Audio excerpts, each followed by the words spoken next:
Hello friends, welcome to the lecture of functional analysis. In the last lecture we have started the concept of projection on a linear space and we have understood what is the definition of the projection. Let me share my screen. These are the lecture notes. Okay, let us just have a look on the lecture notes we have taken in the last one. T is a projection we have defined, which is actually a linear idempotent transformation. Therefore, a transformation E defined on a linear space L into itself is said to be a idempotent if it is E square is equals to E, and a linear idempotent transformation on L is called as a projection on L. Okay, where the range space of the projection is collection of all E of x on the condition x belongs to L, and null space is collection of all those vectors whose E image is 0. We have discussed some of the examples, orthogonal projections in R2 and R3, and I have asked you one homework, what is the range space and a null space for this example? For which example? Tx is equal to z. This is the example we have discussed. Right? Tz is equals to x, sorry. Tz is equals to x is an arbitrary projection we have defined.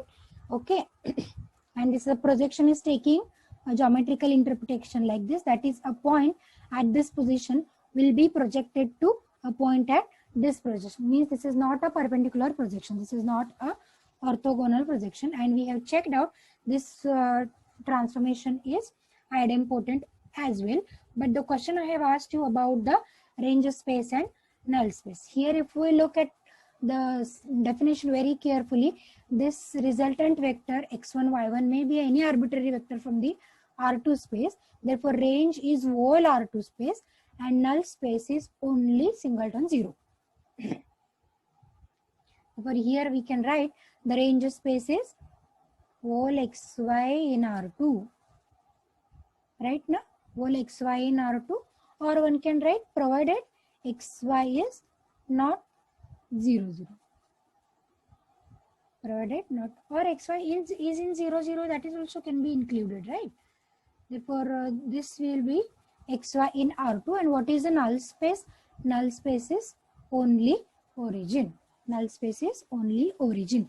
Therefore this is a subspace M, this is the subspace N, and here we can easily observe M intersection N is singleton 0. This 0 is a 0 vector, that is 0 0, right? This is what an example we have seen in the last lecture. Now in today's lecture our aim is to identify why the linear transformation should be idempotent in order to make it as a projection, right?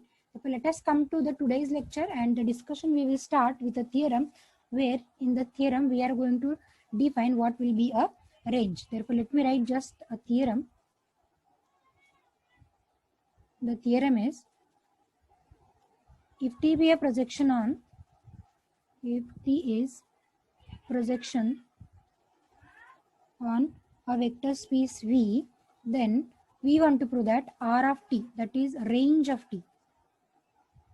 Range of T, this is R of T, is collection of all Z in V such that this is Tz is equal to Z. This is what we want to prove as a range.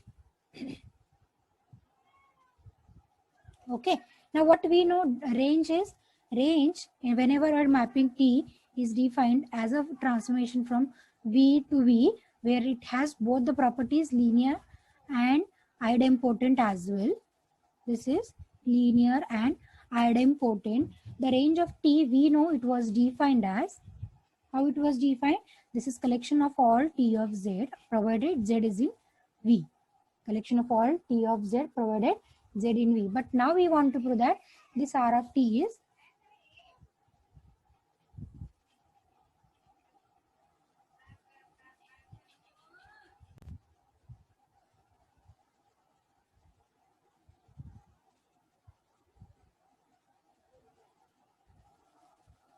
okay. Now here we know, now our aim is to prove that the range spaces are same, right? These two states are same. Therefore our aim is to prove that the range set, that is T of V defined as Tz provided Z in V, is nothing but collection of all Z in V such that Tz is equals to Z. Okay, now as these are the two sets, equality can be proved by proving one set is contained in another and in the reverse way also. Therefore, let us start with a vector y in Tz provided z is in V. Now what we will do? We will try to show that this is belonging to the second set, that is z in V such that Tz is equals to z. Okay. Now whenever we are writing y is equal to t of z, what does it mean? Y is equated to t image of vector, some vector z for some z in V. For some z in V. Right.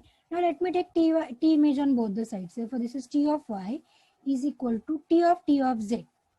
What is t of z? This is t square of z. But as it was given that it is a projection, means it is idempotent, therefore t square is t. Therefore I can write this as t of z. But what is t of z? T of z is y.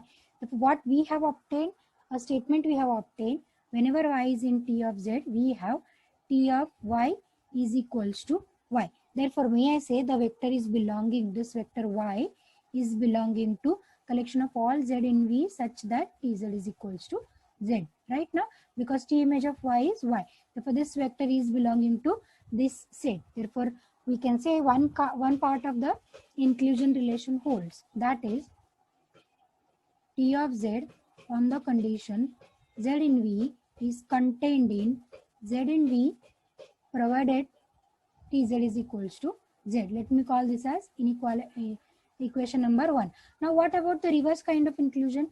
In the reverse kind of inclusion, we want to just check whether this set is contained in the first one. In the second set, if we observe, this is collection of all vectors z in V where it is Tz is equal to z. Tz is equals to z means it is purely t image of some vector. Therefore may I say this reverse inclusion is always true z in V such that Tz is equals to z is always contained in collection of all Tz z in V. Let me call it as statement number 2.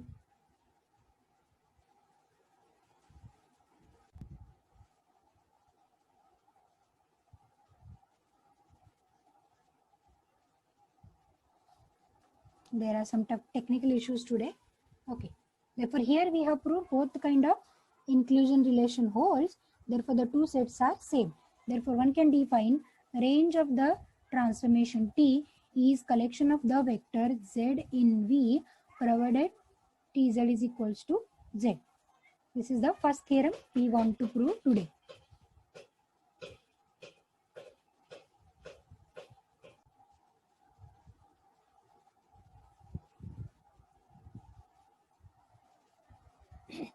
Now let us come to the theorem which we want to prove for today's lecture, that is why projection should be an idempotent operator. Therefore let us write the statement: a linear transformation T on a linear space V is a projection on some subspace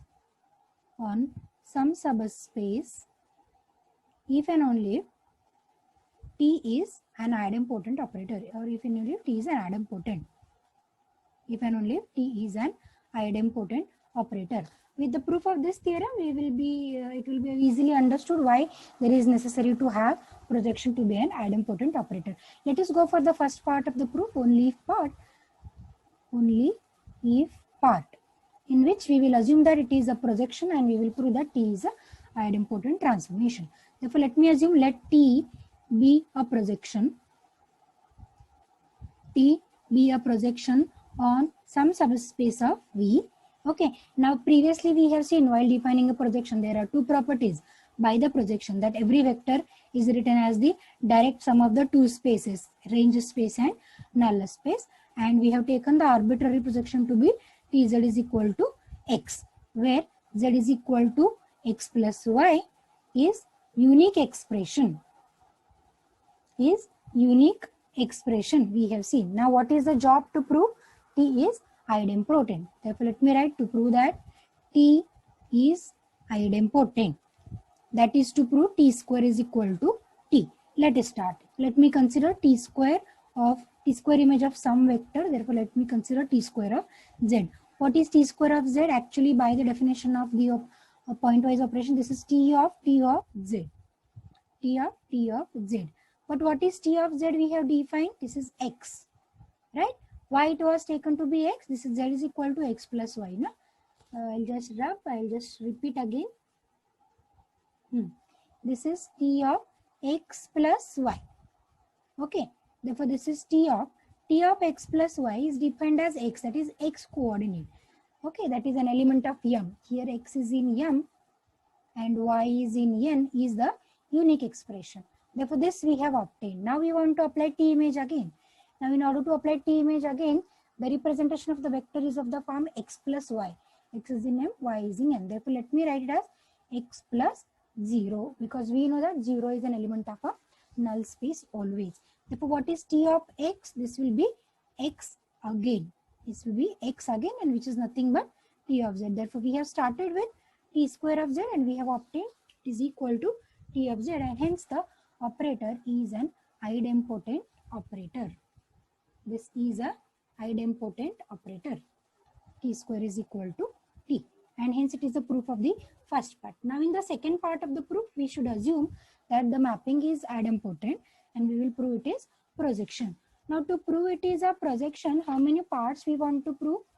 We will define one range space, one null space, then we will show both the spaces are subspaces, and V is written as a direct sum of the two spaces, and Tz is equal to x. These many points we have to cover. Therefore, let me just go for the second part, that is if part of the proof. If part of the proof. Okay, the assumption is assume T from V to V linear, no doubt, linear and idempotent. Linear and idempotent. For idempotent, we mean that t square is equal to t. Okay, and the aim is to prove that t is projection. Capital T is projection on some subspace of V, on some subspace of V. Okay, therefore let us define the two subspaces particularly. Okay, M we will define as collection of all Z in V such that Tz is equals to Z, and just now we have seen this is the range.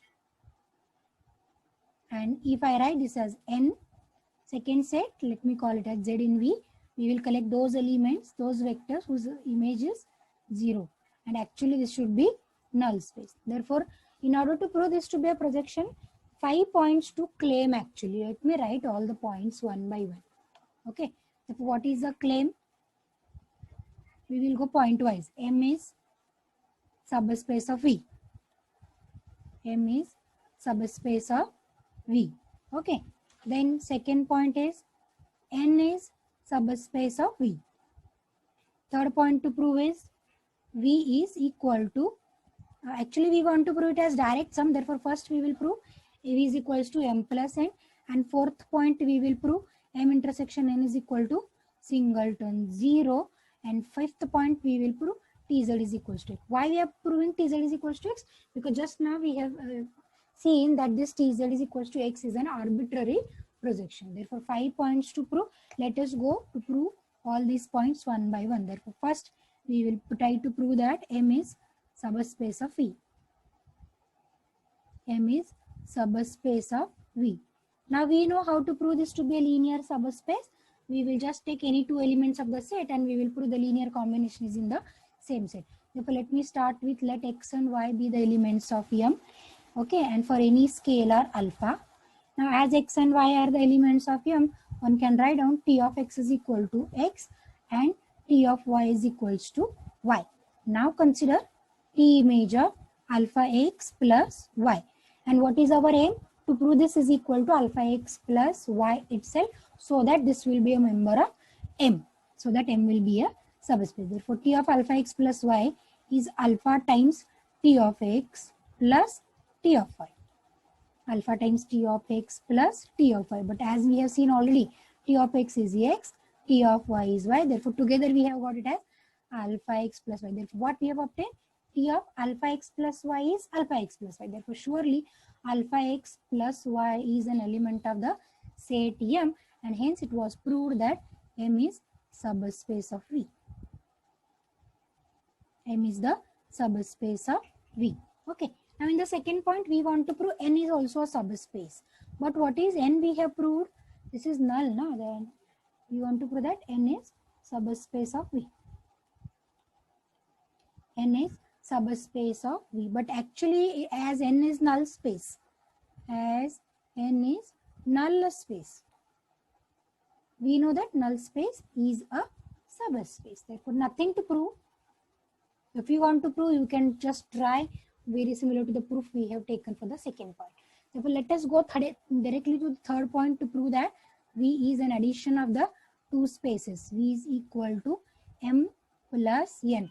That is, whenever we will write a vector in V, this is the addition of two vectors. One vector is in M, another vector is in N. Okay. Now to prove the equality, again these are the two sets. Therefore, we know the first fact that M plus N is always contained in V. Why? Because M and N are the subspaces. Therefore, the addition is always a subspace. Therefore, what it remains to prove? Therefore, it is enough to prove. This is enough to prove. What is enough to prove? V is a subset of M plus N. Therefore, we will start with an arbitrary vector in V. We will prove that it is a member of M plus N. Therefore, let us start Z in V. Okay, we will start Z in V. Now, to prove that this is a vector, this vector can be written as the addition of two different vectors, one from M, another is from N. We will just try to adjust T of Z. Therefore, I will just add and subtract T of Z. We will just add and subtract T of Z. Now, we will write it into two different parts. This is one part and this is the another part. Okay. Now, time being, I'll just change the color of my pen. Time being, we will assume these are the vectors, say X, and let this be a vector Y. Therefore, with this, what we have obtained, Z is written as an addition of X plus Y. Now, the last aim is to prove X is in M and Y is in N. Now, as per the definition of the subspaces M and N, to prove the vector X is in M, T image must be equal to the vector X itself. And to prove Y is in N, T image of the vector Y must be 0. Then only it will be an element of the null space, right? Therefore, let us start. Okay, let me call this as statement number whatever. I think, I don't know whether I have taken 1. What we have taken, let X is equal to T of Z. Let X is equal to T of Z. Now we will, our aim is to prove that X is an element of M. Therefore, the aim is T of X is equal to X. Therefore, let us take T image on both the sides. If I take T image on both the sides, T of X is equal to, what is T of X? This is T of Z. That is T square of Z. But as my assumption is that T is an idempotent operator, T square is again T of Z and T of Z is again X. Therefore, we have proved T of X is equal to X. We have proved T of X is equal to X. Therefore, X is surely a member of the subspace M of V. Subspace M of V. Let me call this as statement number 2. And what is Y we are going to take? This is Z minus T of Z. Now, our aim is to prove that this vector Y is an element of the subspace N, that is null space. Therefore, we should prove that the T image of this vector must be 0. Then only it will be an element of the null space. Therefore, let me start with T image of Y. What will be the T image of Y? This is T of Z minus T of Z. T is linear is an assumption. Therefore, I can write this as T of Z minus T of Z using linearity, right? Here I will show this is using linearity of what? T. Using linearity of T. Now here, what is T of Z? T of Z, or I'll write this as T of Z. Okay, here it is T square of Z. Right. Now what is T square? Is T, because T is idempotent. T is idempotent. Therefore, what is T of Z minus T of Z? This is 0. Therefore, what we have obtained, T image of a vector Y is equal to 0. Therefore, may I say Y must belongs to the space N. Y must belongs to the space n. Therefore, this equation becomes equation number 1. This vector is in M, this vector is in N. Therefore, Z is expressed as a addition x plus y. Therefore, may I write equation number 1 becomes, what it becomes? Equation number 1 becomes Z in V can be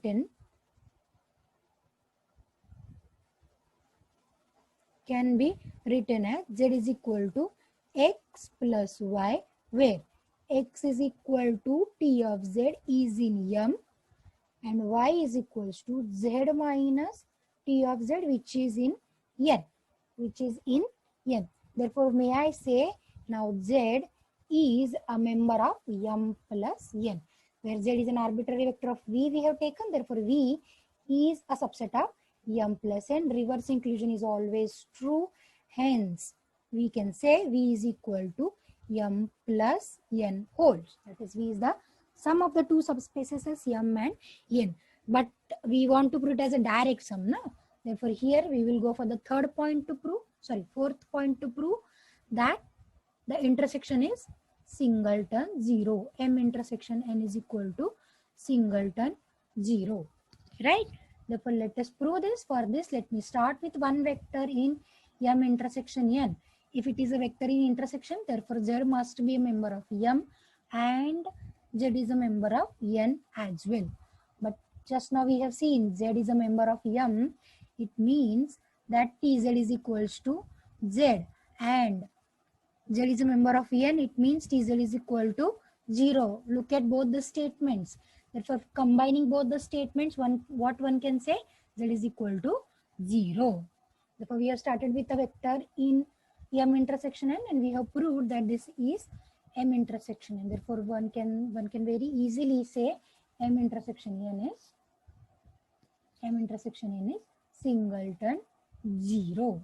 M intersection N is contained in singleton 0 actually, but M intersection N is a subspace because M and N are both the subspaces. Intersection is again a subspace, and the subspace contains singleton 0 always as a 0 vector. Therefore, here directly I can write down M intersection N is equal to singleton 0. Therefore, from point number 3 and 4, from claim 3 and 4, one can say V is direct sum of the two subspaces as M and N. Okay, which is one of the important properties of the projection we have discussed in the last lecture. Whenever we have a projection, the space can be divided into two spaces, M and N. And here we have shown that by idempotent also we are dividing the space into the two subspaces M and N. Now the last point remains to prove that the arbitrary projection, definition of an arbitrary projection. So the last point remains to prove that TZ is equal to X. TZ is equals to X. Okay, to prove that this is a projection actually. Therefore, now we know that the mapping is from V to V. Okay, now let us start with T of Z. Therefore, T of Z I can write it as T of X plus Y, a unique representation of a vector Z in V. V is equals to M direct sum N. M direct sum N. Now, what is T? T is linear. So, for using linearity, can I write this as T of X plus T of Y? Here I will write again that X is a vector in M and Y is a vector in N. Therefore, if it is a vector in X, what is T image of X? This is X. What is T image of Y? This is 0 because this is the element of null space. This X is an element of M, Y is an element of N. Therefore, if X is an element of N, here I will write T of X is equal to X. Y is an element of N, then T of Y is equals to 0. Therefore, here we have obtained this T image of Z as X again. Therefore, T of Z is equal to X is an arbitrary projection. Hence, one can say that T is a projection. T is a projection. Hence, we have proved that why idempotentness is necessary for the mapping to be a projection, because without idempotent we cannot proceed with the second part, that is we cannot prove it as an arbitrary projection. Therefore, the mapping idempotent is an essential condition for the mapping to be idempotentness is important for the mapping to be a projection. Okay, now in the next lecture we will go for some more interesting properties we have obtained due to the projection. Some 2-3 properties are remaining. We will cover both the some remaining 2-3 properties in the next lecture. I hope you have understood today's lecture. If there is any query, you can contact me directly. Thank you for watching today's lecture.